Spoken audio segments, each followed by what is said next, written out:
Hello and welcome to Back Pain Movement. I'm your host, Simon Schmidt. My guest today is Natalia Pieczuro, a Polish dancer, performer and teacher based in Brussels.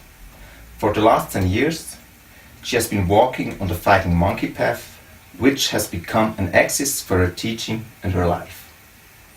Natalia studied anthropology of culture and in the Salzburg Experimental Academy of Dance, where she graduated with a double diploma in choreography and performance. Her teaching is based entirely on the fighting monkey practice and reaches dancers, actors, circus people and sports people, as well as all movers. Natalia is motivated by an urge of movement and an endless will to share. And now I'm really happy and glad that you are here, Natalia. Welcome to Back Pain Movement. Thank you. So great.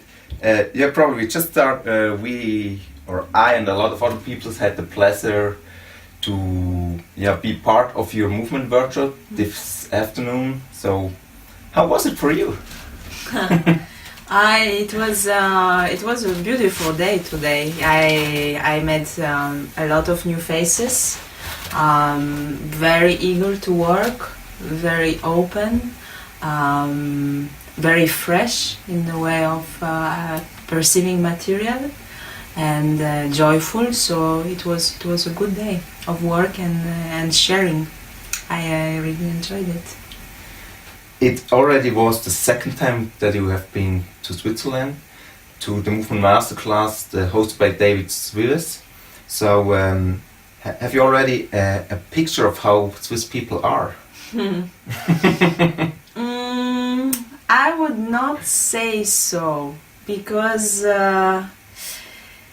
it's very different also when we are in the context of class or a workshop. I cannot say there is some specific I can see in if I teach in Italy or in Belgium or in Zurich here in Switzerland.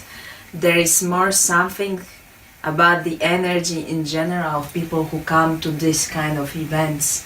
They are, I think, they are just much more open or present, or they want to be open and present. So this is like the tendency I see more of connections between the people who follow or who I meet in the workshops, rather than differences.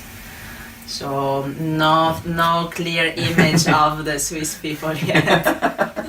So you have to come again. I have to come again, yes. As I mentioned in your introduction, you're influenced by Fighting Monkey. I'm not sure if everybody already knows who Fighting Monkey is, so could you first tell me why you're following Fighting Monkey? No, probably first sharing what Fighting Monkey is, yes. And then why are you sharing their philosophy?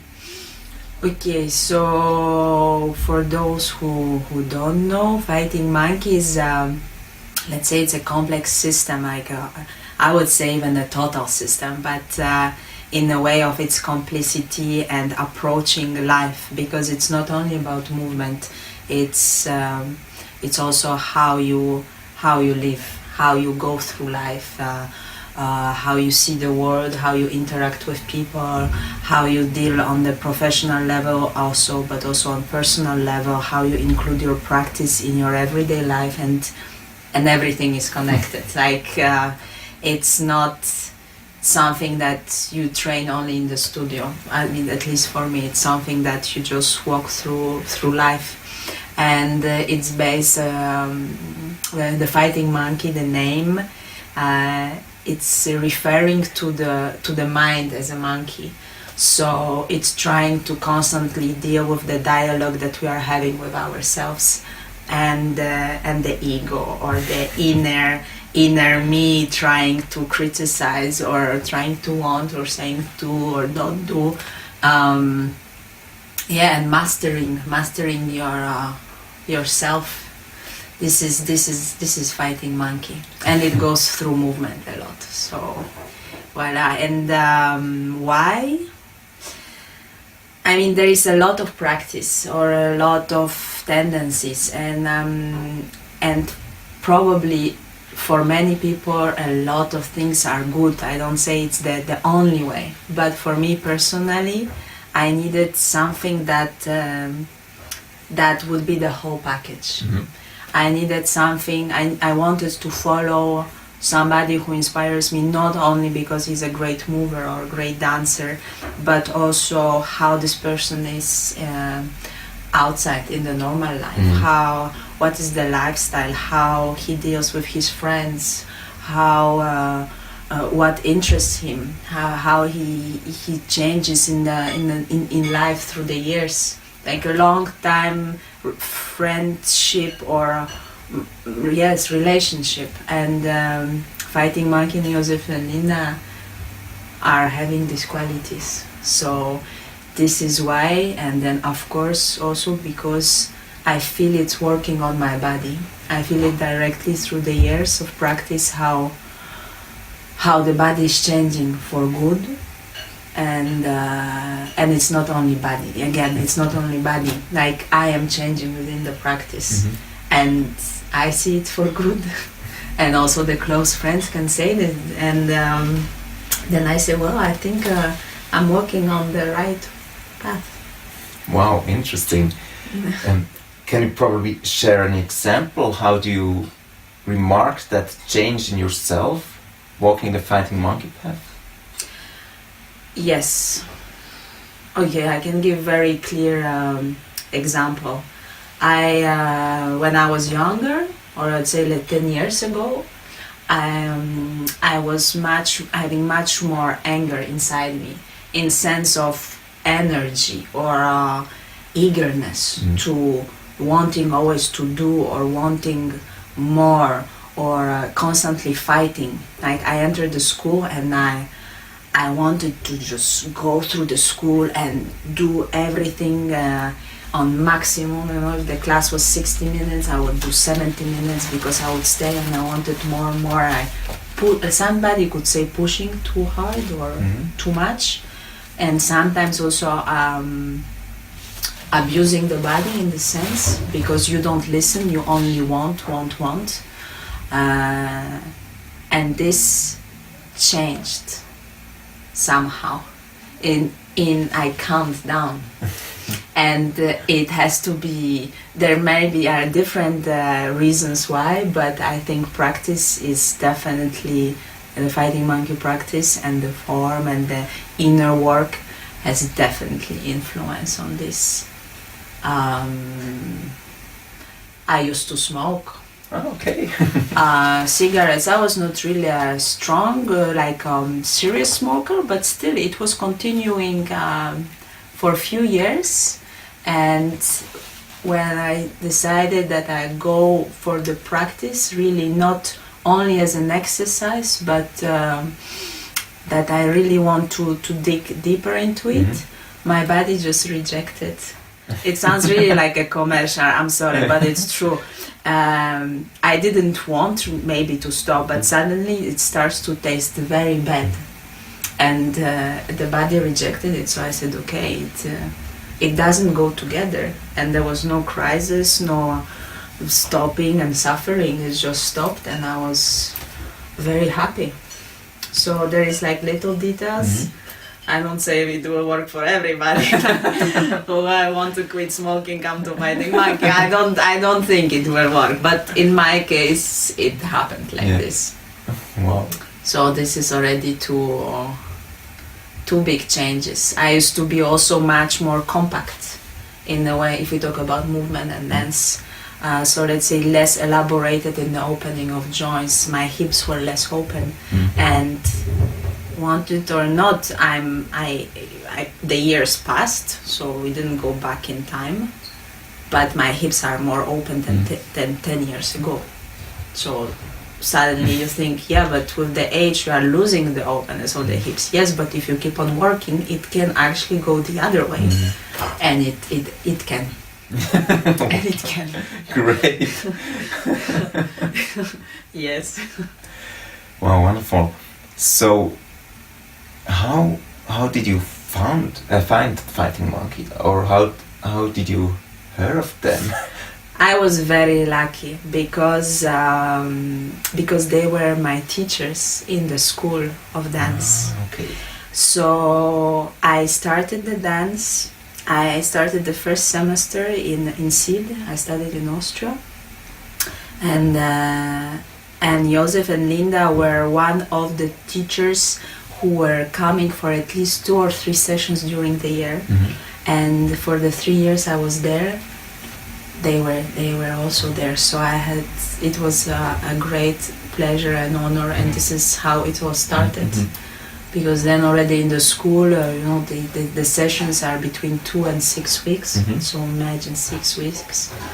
And I knew from the first moment, like this is what is interesting for me. Like this is what makes you feel alive. Mm-hmm. This is how you get excited. Like this, I didn't know. I didn't understand yet what it is, but I knew I want to follow them. And then I finished the school and I kept on following with the workshops. And this, very nostalgic. Yeah. That's great. Yeah, this was. That's why I say I was very lucky. Of course, there was other very good teacher, mm-hmm. but who influenced also my movement, the development. But they were, let's say, like on the top of the list. You mentioned also like your environment remarked that you are changing. Yes. I'm wondering, because I'm just began with this path. So how did it manifest it? How did your environment react, and how did they notice your change? I think the real changes that happen in you, it's the real friends and family that will notice. Mm-hmm. Because we all have so many layers and we play so many characters, mm-hmm. and we become so many different people depending on if we are performing or if we want to go to the bank to ask for a loan, or if we are in the doctor to trying to explain something. So I think the truth comes with the people that know really who you are. Mm-hmm. And this is the words that I heard from, let's say, best friends, okay. who saw this change, or my partner. Mm-hmm. They also see the change. But maybe the outside, like friends or how to say this, people who are not in your closest mm-hmm. circle, maybe they still think, oh, nothing happened. But the ones who are close to you, they feel it. Yeah. They feel it. I think that's most important. Yes. The inner circle. We're talking about movement. Do you have a definition? And if so, what's your definition of movement? I don't have a definition. Okay. I would say no, I don't think there is a definition. For me, it's simple as this. I consider the whole life as a movement. Mm-hmm. So for this, I go back again to the thing that I'm not only interested in the work in the studio. I think the work should go further than this. No matter if you are talking that you are a dancer or a circus person or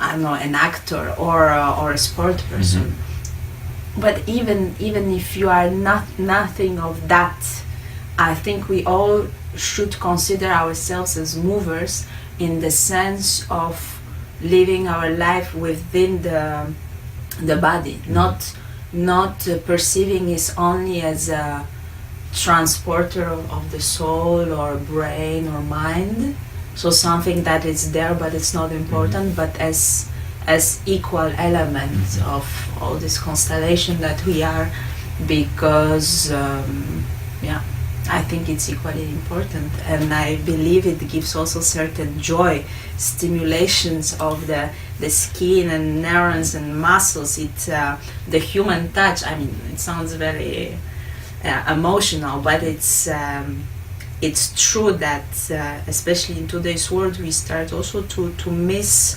the movement, but also direct contact with the other person.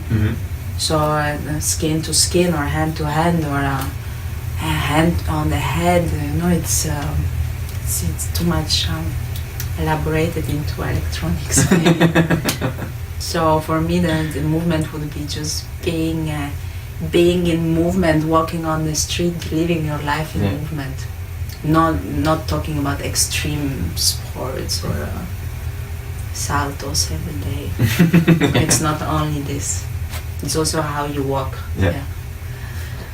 Yeah, normal simple things that we, or probably a lot of people do not even consider as movement. Exactly. And how did this journey influence your dancing practice? But this will sound again. I think I became a better mover. Yeah. So, if you want to talk about the dance career, well, I think it helps because it makes me more aware of what I want and what are my pluses, what is my strong and weak points. So I can work on both to stay in balance, but I also know myself better, and in this sense I can go easier through the audition process, or I can choose better with who I want to work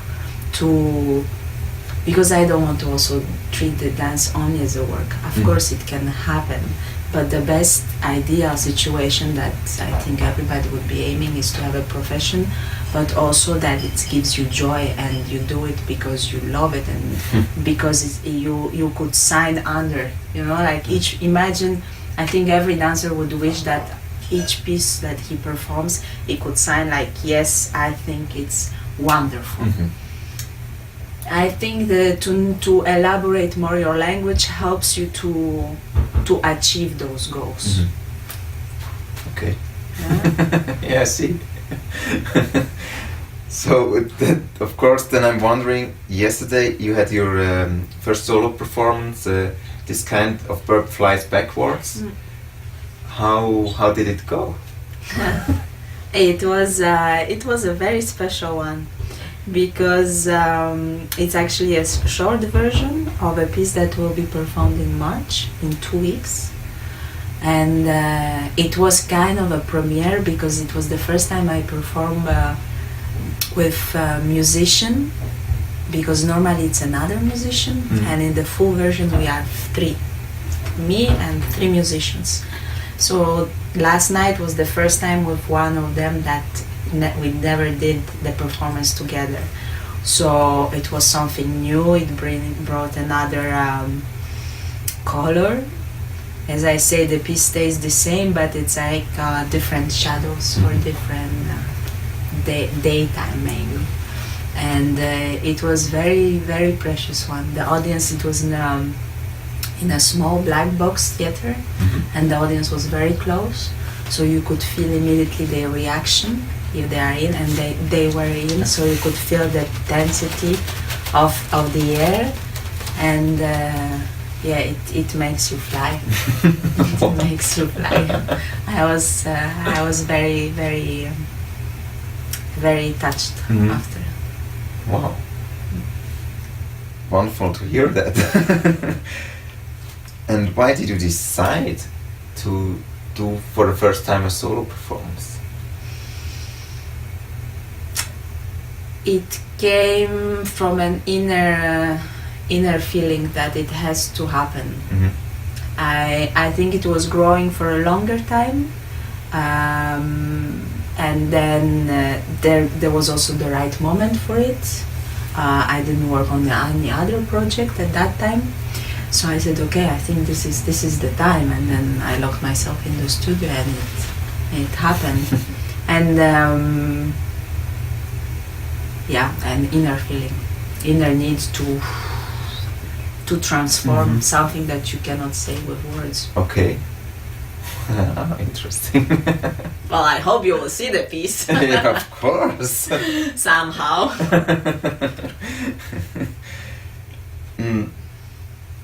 So you said the inspiration came from yourself, from inside. Yes. It's like the source. This is the source, but of course, I was answering also this question lately to somebody he asked, but is this all personal experience? And for me, the personal experience can be also a book. You read a book and it happens to you. So it doesn't relate only to things that happen to me if we talk on the layer of events in my physical life, emotional life. But it also comes from books or films or stories of people I care about or I've met on my way. And it's mixing all together. Okay, thank you. I'm wondering, because it's also a topic of my podcast, back pain. What pops into your mind when you heard the term back pain? Dancers. Okay. in our let's say in our field, it's very common. Back problems, lower back problems, hernias. Also, I think back problems and knees problems is the winners. Okay. Like the cross ligaments, meniscus, hernia, lower back pain. It's like the top of the list. So.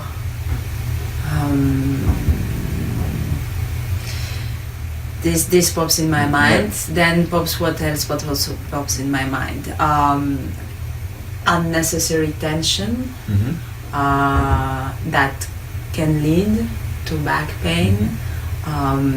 Posture, like the keywords, let's say. Yeah. So the posture, and also very often not balancing the front and the back of the body. So these are like the topics that come to my mind if we talk about the back pain. Yeah, I feel it because I remarked it myself, or remarked it even today during the workshop. Like, when there are stiff parts and I'm not can be flexible in my whole body because I'm concentrated just on one or two parts, and then I totally forget about the other parts because I still have to think with my brain and probably less my body is thinking, I would say. So I totally understand this. And so on the other hand, what would you say is a healthy back? What would you describe a healthy back? Healthy or not healthy? Healthy back. It has to be a strong back. You have to. The structure has to be alive and supported. So any kind of suppression or any kind of collapse. I'm not saying that the back has to be straight, because we can work also. My back is also not balanced. Like we are all having little side, bigger or smaller, stronger or weaker. But it's very important to be aware of this.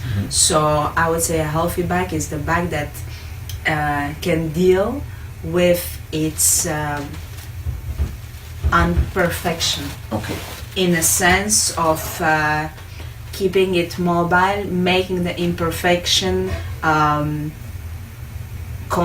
controlled, but in the way balanced in the whole body. Yeah, this I would say it's a healthy back. Would you then say that there is a lack of consciousness or awareness that a lot of people have, that they are getting into back pain? It could be lack of the awareness, but it's there, it's back. We don't see it so often. It's simple as this: how much attention you put to the I don't know how beautiful six pack or whatever is that it's in the front, and you don't hear any commercials talking about make your back look beautiful. I mean, not as much as six pack before the summer, you know, in the newspaper. So if we talk half joke, half serious, this is already showing the importance that we give to the back space. But on the other hand, yes, I'm sure it's if we talk more serious that it's about the awareness, but also about the whole construction and dealing with the movement through the whole day, night. Would you recommend any, I'd say, or are there simple exercises, movement exercises, or some kind of exercise that would prevent back pain? Yes. It all depends, you know, from where it comes. Okay. If it comes from your internal posture, if you have kind of lordosis or then it needs another work. Or if it comes because you work in a project that they ask you to arch every day for 5 months of rehearsal, then let's say this is an outside input that makes you back pain. The back, it's also the kidney, so it's also connected with the organs and energetical work. So it depends on which aspect we are looking. But for sure, there is one position that will not harm anybody. And if you talk with people from different backgrounds, even yoga or Chinese medicine or sports people or massagists, sport massagists, they will all tell you the baby position, so the embryo position. Okay. So kneeling on the knees and trying to relax the torso with the hands in front, or you can readapt, but this is something very precious for the lower back, but also for the recovering of the whole system. Like if you feel weak, it stimulates also immune system, and it's a very good resting position in the beginning or end of the day, and it balances and opens the space of the back, lower back. So this is something I would recommend. Good. The patent. I can swear on it. Wow, good to know. I haven't heard of that so far. I know the position, but I wasn't aware that it's very good for the lower back. It's very good also for relaxation of psoas. That's another problematic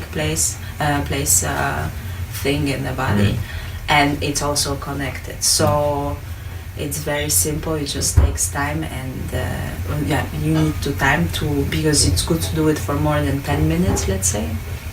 And I would stop the recommendation like this to a global recommendation on that. Already it's very good. That reminds me kind of and stillness exercise we did at the last workshop. There was also kind of this position. We were on your knees and in the sitting position. Yes. And today we did another stillness position. So why is stillness important? Because it's not stillness, because it's an inner movement, because it brings you back to the roots, because it slows down the speed of the world, because you go back to your breath, to your heartbeat, because I believe also that it's a moment of the inner retrospective. It's a precious moment that you give to yourself, only to yourself, to zoom in and out and to stop in the crazy world around. This is why stillness is very, very precious. It's something you don't see a lot on the streets. In the cities, in the school, and I'm not talking about sitting in the classroom. Like it's something different. It's the same as silence. Like I was last week visiting friends who live in the countryside, and they really live in the countryside. So in the evening there was just silence, and it's also something very precious and beautiful, the silence. So it's something to consider, maybe. Thank you. You told me about an aha moment in your life in your second year in the Salzburg Experimentary Academy of Dance. After almost 1.5 years, you did your first pirouette. Yes. So first, when I heard it, I was wondering, why did this take so long? Yes, I don't know. I think it was the teacher. No, I didn't say this. I really don't know. The thing is, I was turning before the 1.5 years. I was turning, but I never understood where this suspension, this axis momentum is coming, and I didn't know what people are tripping about, because it didn't feel good. Okay, yeah. And then suddenly I turned and I felt the connection from the toe and the inner thigh and the inner muscles, and I could really feel like, I think I really spin on my axis now. And it felt great. Yeah. So it was a big wow. Why it took so much time, I really don't know. Maybe I'm a slow learner. It could happen. But it happened. Yeah, that's it took time. I have another answer. The good things, they take time. Okay. That's why it took so much time. Oh, great. That leads to another question. One of your goals is being happy with your life. And then I would ask, what is happiness for you? Happiness is it's something also constantly changing, but it has connection with certain inner peace, in the sense of being good with yourself, but also good in the moment, good with the people who you love and care. It's happiness also is connected with ability to share and to exchange. I think it's something that needs constellation. Probably it's possible alone, but not for me. So it involves the system. It involves the people you love. It involves the exchange, the message being sent, and the right response in the right time, and being like fulfilled. If you feel like what you do has sense, or in the way that you see the, if you put the water to the flower and it's growing, you are like, yeah, it's beautiful, it's growing. And it's the same way with everything. Yeah. So this, for me, it's happiness. Yeah, thank you, wonderful.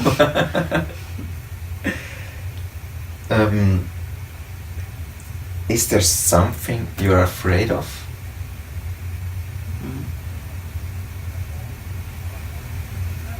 I'm afraid of losing people I love. Okay. And I think this is something that I am dealing with. Yeah. I'm also afraid. I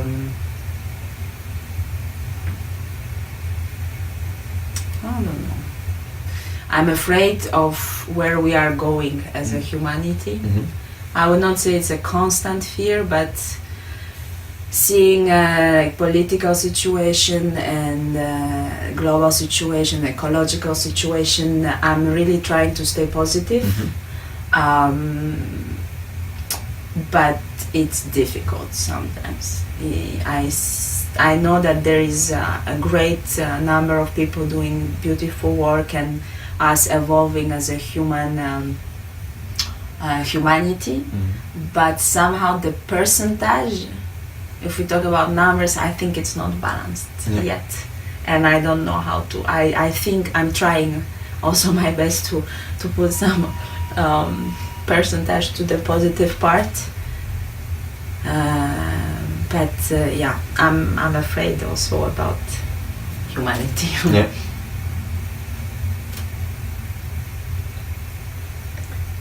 I'm wondering what do you get out of each workshop you give? How or what do you learn from all these students, if I may call them so? You may. You know, it's also, I was lately thinking, because somebody asked this question, do you prefer to be on stage or do you prefer to teach? Mm-hmm. And honestly, I don't know. I think it gives me the same kick. Yeah. There is this certain very precious thing when you share something you love, and it's in case of dance and in case of teaching.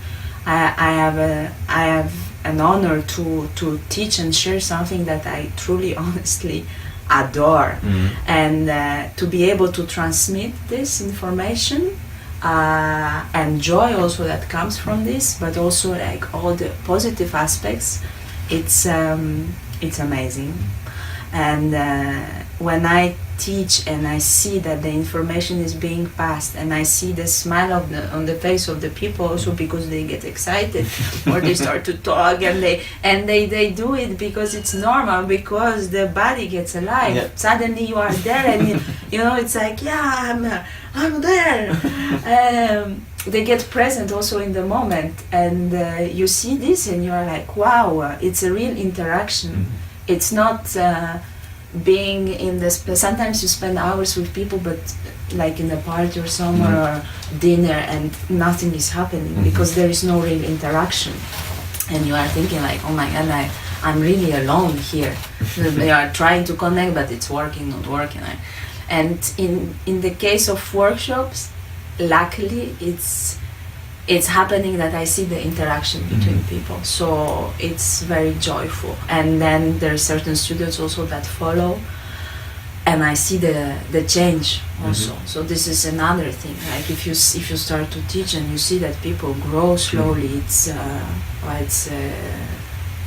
very, very good, very, very, very nice feeling. And then of course I learn. Yeah. Because I observe, I see how people react to what I say, what I do. Each situation is different, each person is different. Some people need more time, or some people need more motivation, and we are all different. We are all the same, but we are all different. Yeah. So I'm constantly learning how to tune better, and this is again not only in teaching. Then it helps also in out of the studio, you know, because if you can communicate to the group of students, you will be also able to communicate to other people. So it's a constant process of learning for me also, and yeah, it's precious. Yeah, it is. It's the feeling that I get when this afternoon, or when I'm moving at my home or wherever. It's just like joy. I'm just feeling joy. That's so wonderful. I have always a question at the end, and I got it from one of my favorite authors, John Strzelecki. He wrote the book The Big Five for Life. Yes. Do you know it? Okay. And there is my question is adapted from him, so it's called the museum question. And the question is: imagine every day of your life is a day in a museum. And how would you like to be your museum when you would die? Your legacy, how would it look like? The museum. Wait, I have to think if I understood the question. Yeah. So I die, and there is a museum, like mausoleum of me. Yeah, just the museum of your life. The museum of my life. Exactly. How would you like it to look like? Like an ocean. Okay. I really, yes, I would be very happy if it looks somehow like an ocean. Oh, interesting. And why is this? because I really like the water, and because it's very peaceful in a way. It's very connected, but also it's all the particles that they are alone, and there is the above and the under surface, and there is a lot of things going on. And then on the other hand, when there is a storm, it gets wild on the top, but on the bottom it stays very quiet. So it's this mix of elements and energies that I think it's also could be a representation of life. Wonderful picture. Thank you so much. Thank you for being my guest, and of course thank you for the workshop today. It was wonderful. Thank you. You're a great person, and I'm sure I can learn a lot of you in the future. And thank you again for your time. Thank you.